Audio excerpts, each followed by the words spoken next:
Whether it be soda, Kool-Aid, or wine, get your drinks all the way together, because we getting ready to talk about it. This is your boy Walt V, and I want you to click that like button, comment, and subscribe, because we're here with another message from the mess, and we're pushing the culture forward one issue at a time. While we make love in the middle, forget about the strain and all about.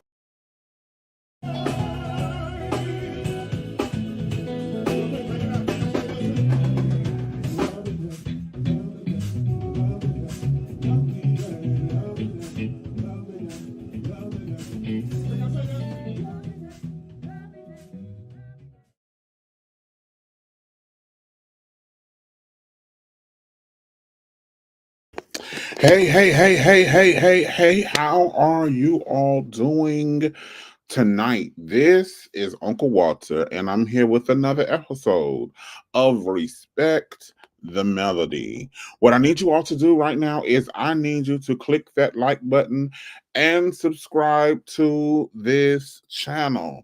That's right, subscribe to this channel. This is the place where you can get all things music and all things pop culture. If you just come over here and subscribe. Tonight we may be by ourselves for a moment because my co-host is being an awesome grandmother tonight, so I won't be able to have her on with me. She may join us a little later. She may join us a little later, but we definitely want to send our love to Angie B, who is not gone. She's just being an awesome grandmother tonight. So we send our love to the little ones. Tonight we are talking about self-care and artistry. So you out here that are singers, you are artists, you are creatives, content creators, whatever.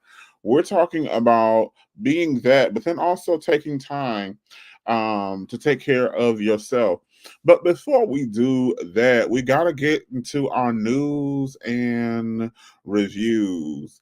The news and the reviews.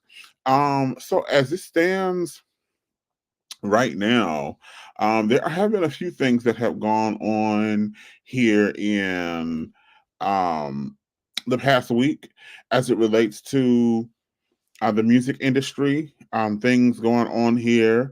One of the first things that has taken place that I wanted to talk about tonight was the fact that Drake has tied Michael Jackson in the amount of number one hits that have hit the top 100. Drake has tied Michael Jackson. Now, this has sparked the debate. Who's greater? Who's the greater performer? Who's the better this? Who's the better that? How come we just can't celebrate both of these brothers and their accomplishment? That's what I want to do tonight. I want to celebrate both of these men and their awesome accomplishment. This is no easy feat. Otherwise, everybody would do it. I'm sure every artist wants to, have that record, hold that record, break that record, make the amount of money that comes along with, achieving that record. But I'm going to go ahead and give it up to both of these gentlemen. I would also like to predict that I do think that Drake will surpass Michael Jackson in this particular realm. Why? Because Michael has transitioned. He is no longer with us. But Drake is still here. Okay. And as it stands right now, Drake could possibly, release some new music. And in him releasing the new music, he could absolutely, people, anything's a hit now. And I don't mean to downplay anybody's talent or anybody's gift, but everything's a hit now. So if Drake decides that he wants to release anything musical, I do think that it'll end up being a hit. And he will definitely surpass Michael Jackson if he just got one more song in him, one more project in you, Drake. Don't listen to the haters. Go for it. Well, as we're going along that line, it's being rumored that next year. Next year, Rihanna may be releasing some new music. Mm-hmm. Mm-hmm. Uh-huh. Now, a lot of her fans are excited. Some of them are still holding a grudge because the last time she was supposed to release some music, it never came out. But this is just, I want to be very clear. This has not been confirmed. This is the rumor mill. Okay, she has not released a statement saying that she's going to come out with some new music. But people are definitely waiting for it. I think the people are definitely waiting for it. And I think, honestly, after her Super Bowl performance, I think the ground is definitely right and ready for her to come and for her to do something amazing in the space of music. What's going on here? My streaming is telling me something is going on here. What is going on here?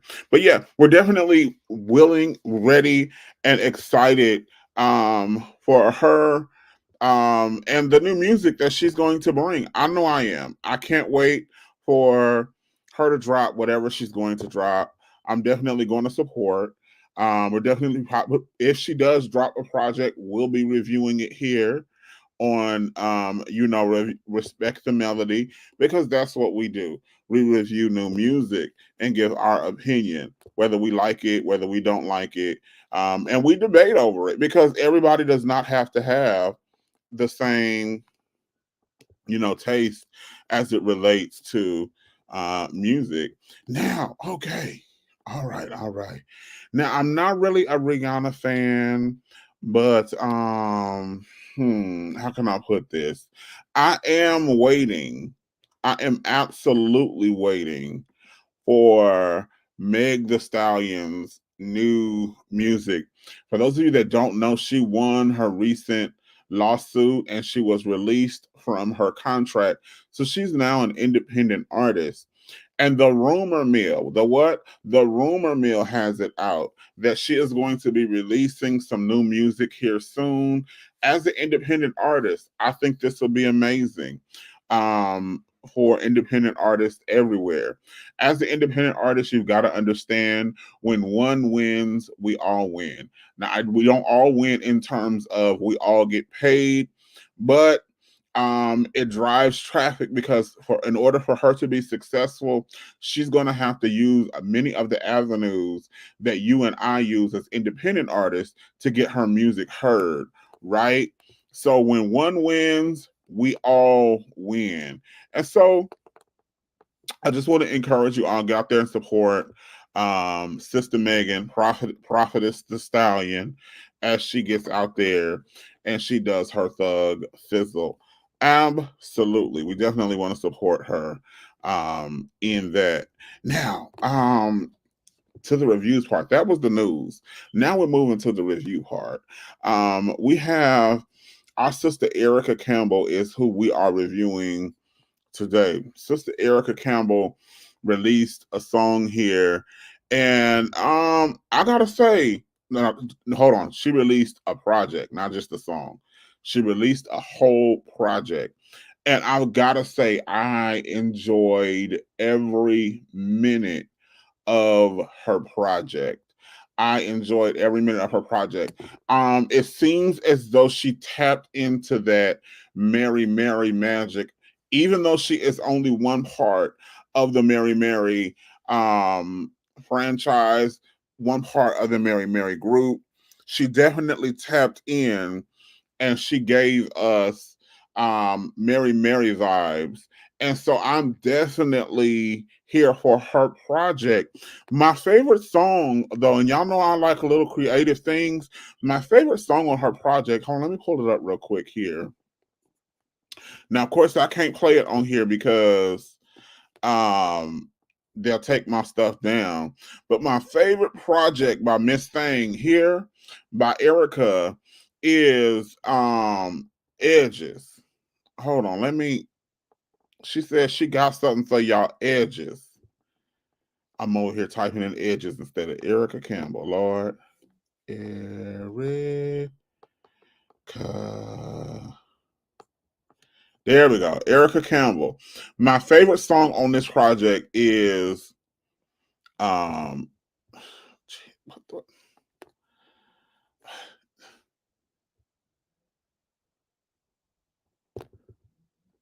you see how the devil do? Hold on, he wait till you go live and then start acting up on stuff.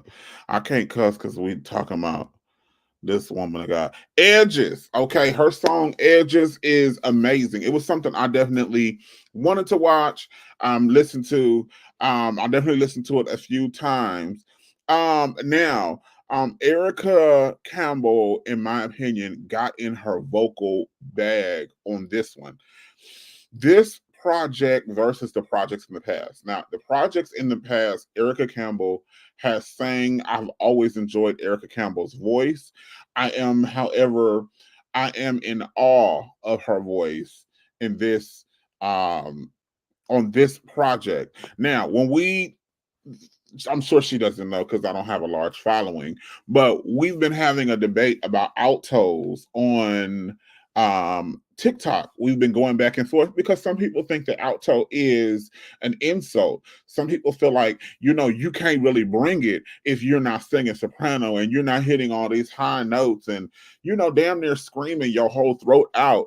But I feel like Erica Campbell showed us on this project what it means to sing down and be an alto. I didn't hear her doing a lot of reaching for soprano, high notes.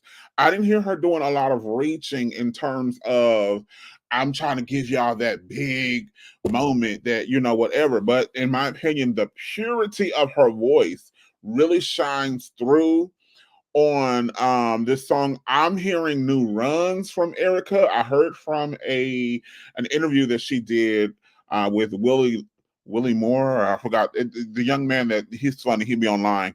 I heard from an interview that she's actually seeing a vocal trainer, and in that during the session, during the time with the vocal trainer, he's actually helped her voice. And I thought that was awesome for two reasons. Why? Because number one, a lot of times when people think that they've been singing their whole life and they do it good, they think they don't need to see a coach. But anyone who sings can benefit from sitting down with a vocal coach. I myself, not that I'm just the greatest singer, but I sit down with a vocal coach from time to time, and they just help remind you of things. They give you new techniques that you may not be aware of. Just like medicine is progressing, just like technology is progressing. They're learning new things about the voice, about the throat, about what you should do, about how you should approach this, about how you should approach that. And then your body is forever changing, right? I'm only 40. I'm not that old. I'm only 40. By the way, hi, those of you that are coming in, go ahead and click that like button and subscribe to this channel. I'm not that old. I'm only 40 years old. But in these 40 years, my voice has gone through several transitions. And sometimes I got to go sit down with a vocal coach. And this is even aside from me singing. This is just for me to be able to speak publicly. For a while, I would be up doing public speaking and I would go hoarse in the middle of what I was saying. So I had to go sit down with a vocal coach. And I want to tell Erica Campbell, thank you for saying that publicly, because then it gives us permission to go and do self care, which is the perfect segue into what we're talking about today about self care and artistry. What we talking about self care and artistry. Okay, I'm getting these weird technology notifications that I don't necessarily like. I said I don't like it. But yeah, so we're doing self-care and artistry on tonight. And so the one thing I want you to understand is that you have to be well in order for you to produce, in order for you to be able to execute your art at its highest potential. Okay, you have to be able to take care of yourself. And so what that looks like is, you know, especially in certain circles, I'm gonna say this, in certain circles, when you practice self-care, they're going to look at you like you're a diva. They're going to talk about you as if you're doing something that's absolutely ridiculous. Because in certain circles, you just go, go, go, go, go, go, go. It ain't that serious. But the older you get, you regret all that go, go, go, go, go, go, go, and not taking care of yourself. So self-care sometimes is, I know I want to go hang out at the R&B spot, but my body is telling me I need to rest, and I should probably just stay home tonight and drink, some water and get me some sleep. Sometimes that's what self-care is for, looks like for the artist. Sometimes you have to put socializing and networking, you got to put that on the back burner, because as it stands right now, it just isn't, things aren't zhizhing towards, gigging right now. Sometimes your mental space, you're not in a good mental space to be around a lot of people, to be entertaining a lot of people. And sometimes, let's be real, sometimes the bag that you're getting is not worth putting yourself in an uncomfortable situation. Sometimes you got to be uncomfortable to make money. But sometimes it's just like you're just doing this. This is icing on the cake. You definitely have the cake, you have your bread, you have your butter, but you just out here getting some preserves. And sometimes it's best just to turn that down, say no to that, just so you can take care of yourself. Self-care, when you become when you take yourself serious, sometimes self-care is, I'm not going to work with this promoter because of how they do things. And until they change the way they do things, we can no longer work together. Sometimes that's self-care. And then self-care is also, I'm not going to put it out there on the internet for everybody to know, because I don't want to explain myself over and over and over again. This is just how I'm going to move. By the way, those of you that are watching on YouTube, you can click that button and you can join me on screen and share with me some of your self-care techniques. Now, going back to looking like a diva, sometimes people make fun of me because when it gets cold outside, your boy has a scarf on. I do. Your boy will wear a scarf in a minute. And I don't do like most of us. Most of us wait until we get sick and then we start bundling up. I try with all that is in me to bundle up even when I'm not sick, to help prevent getting sick. That'd be me. That would be me. Why do I do that? Because I found out that without self-care, without me taking care of myself, I cannot present the best me. I just had a horrible experience. I went somewhere and I did some singing, and I did not practice proper self-care before the show. Self-care before the show is warming up. It's making sure you're rested, making sure your schedule actually, you made, you're doing time management to make sure you have enough time to prepare for this gig. I did not practice good self-care, and it showed up and met me on stage, smack dab, right in my face.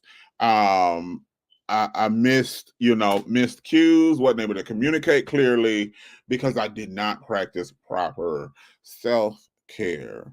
And so sometimes self-care, the absence of self-care will meet you on the stage, you know. Um, no, but then sometimes you have to turn a deaf ear to what happens after you get off the stage. For example, a while ago, I posted a video of me singing Just Friends by Music Soul Child. Okay. Booklet, da, da, da, da, da, da, da, da, da, da, da, da, da, da. So I posted a video of me singing Music Soul Child, and I got mixed reviews. So there was some people on there like, "Oh my God, you sound great." Other people was on there was like, "Oh my God, I love your singing." One chick got on there and was like, "Oh my God, this is so lazy. This is so mediocre. This is so this. This is so that." Now, I could have went back and forth with Chick because petty. I went to her profile just to see if she could sing, And if she was a singer, I wanted to know, was she with the music business, or was this someone who could really be telling me I'm singing lazy, or is this someone who just has a lot of opinion and no talent? And so I went to her page, and there was a lot of things I could say. There was a lot of things I could say, but self care on that day was, I don't have time. I'm not going to go back and forth with you. And I mean, the video actually, people started commenting, "Why is this on my For You page? Why is it? Oh my God, this sucks. This is horrible. Mute." Like I got those kind of comments on a video I posted of me singing. Okay, so I get it, and anybody who watches, I want you to understand it's not going to always be rosy. You go under some of my videos and you hear people are like, "Oh my God, this is amazing! I love it! I love it! I love." But then you go under some of my videos and people are like, "This is horrible. He's not singing it like this. He should have lowered the key." I often get this sounds lazy, because one thing I will do is lower the key. I'm not gonna sing. I'm not singing Tevin Campbell, "Can We Talk" in the original key, because I don't have the range. I can tear the beginning up. I can give you a real nice, soulful, deep, rich beginning. But once we move to the latter part of the song, I just don't have it. And some people feel like, "Oh, that's just lazy." No, that's just the way my voice is set up, bruh. So I'm going to, if you ever hear me singing that song, I've definitely lowered the key so that I can pull it at the end. You can get the power notes that you need at the end. And I'm saying all of this for a reason. Self care sometimes is, I don't have energy and I don't have time to go back and forth with people. So sometimes you have to turn a deaf ear to what people are saying, just for your own sanity, just for your own peace of mind, and just for your own ability to move forward and continue to do what it is that you're doing. You got to turn a deaf ear to people. People will always have something to say. Not everybody. Some people are going to feel you. They're going to be with you. They're riding with you. But then you're going to have other people that just don't. And you've got to be okay with existing, creating, and executing, even while people have negative things to say about what you are doing. Well, that's all I have for you tonight. It doesn't look like my co host is going to be joining me, but we will be back next week with another episode of Respect the Melody, where we discuss all things music. Next week, we will be reviewing Kirk Franklin's new project, his Father Day project. We'll be reviewing that. Come with your opinions. I had to do a quick housekeeping. I lost my main account. So I need y'all to help me get these views back where they need to be. I need y'all to help me get these views back where they need to be. I need y'all to come to this channel, and I need y'all to subscribe to this channel. I need you all to share my videos. I need you all to comment under the videos so that I can get this algorithm running good and together once again. Thank you all one more time. I appreciate each of you. And as always, I'll holler at y'all next week. Bye.